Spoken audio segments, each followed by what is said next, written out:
L'entreprise Mudding est une entreprise familiale d'origine allemande qui est dans la terre cuite depuis une centaine d'années.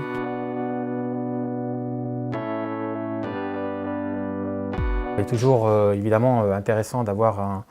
une collaboration très proche et très active avec l'architecte dès le démarrage du projet. Notre volonté est vraiment de se coller au plus près possible des souhaits et de l'architecte, de façon à lui proposer des façades qui correspondent à l'image qu'il souhaite donner au bâtiment, en cachant le plus possible les difficultés techniques. Ma connaissance technique du produit et du type de fabrication permet d'orienter et de conseiller l'architecte dans toutes les phases de conception et de réalisation,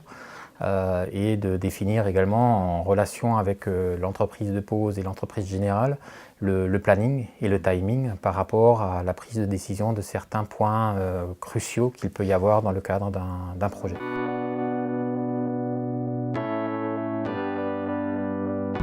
Alors, la particularité du polygone Riviera à Cagnes-sur-Mer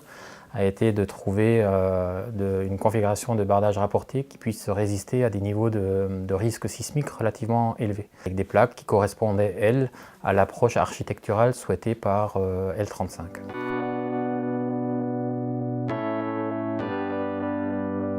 Sur le CFA de Gennevilliers, qui avait été dessiné et conçu par Brenac et Gonzalez, la volonté a été d'avoir une enveloppe globale sur les 5 faces du bâtiment, avec des inclinaisons relativement diverses. Et une particularité qui était en fait d'avoir non pas des tuiles, mais des plaques de façade posées en surtoiture. Dans ce cas de figure précis, nous avons, en collaboration avec la société de pose et le bureau de contrôle, monté un dossier explicatif des différentes résistances au vent, à la charge de la neige, et apporter les justifications qui permettaient en fait de valider ce type de pose atypique.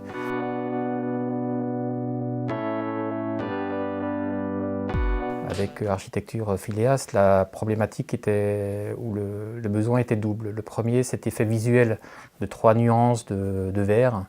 qui reprenait un peu le mur végétal qui a été développé par ailleurs sur l'une des façades. Donc la définition de ces 3 couleurs s'est faite à nouveau en parfaite collaboration entre notre laboratoire et l'architecte pour définir les bonnes nuances d'émaillage. Et le deuxième souhait a été d'avoir une linéarité horizontale, une horizontalité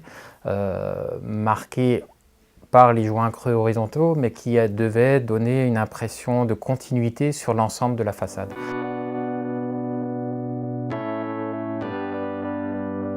Dans le cadre du projet Paul Ducasse,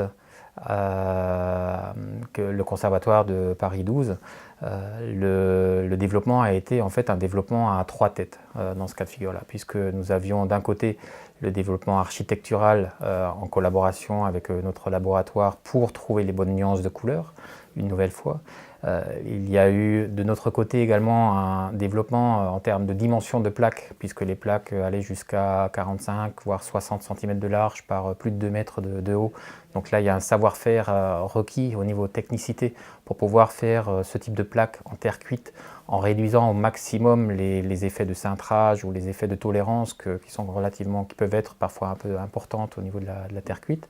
Et le troisième niveau, la mise en place d'une ossature à tête articulée qui permettait de faire une pose, non pas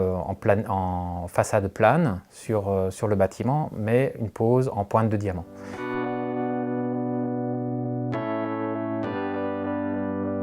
Le nouveau siège des bureaux de Sanofi à Gentilly, Val-de-Bièvre,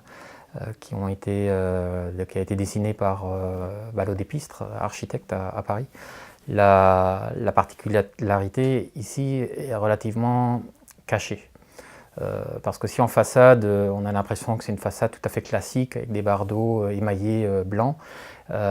au niveau technicité, derrière la face visible en fait, de ces plaques, il y a une multiplicité de points relativement complexes. Tout d'abord, la combinaison entre de la pose horizontale et de la pose verticale, qui, sur des supports pouvant être à la fois des supports béton et des supports métalliques, devait être effectué avec une finesse d'orfèvre, puisqu'il fallait respecter un jointement qui restait très régulier, quel que soit le type de support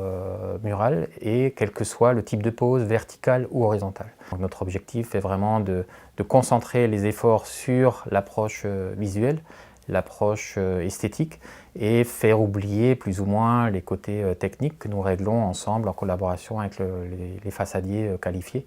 et qui doivent dégager justement l'esprit de l'architecte pour se concentrer sur la créativité.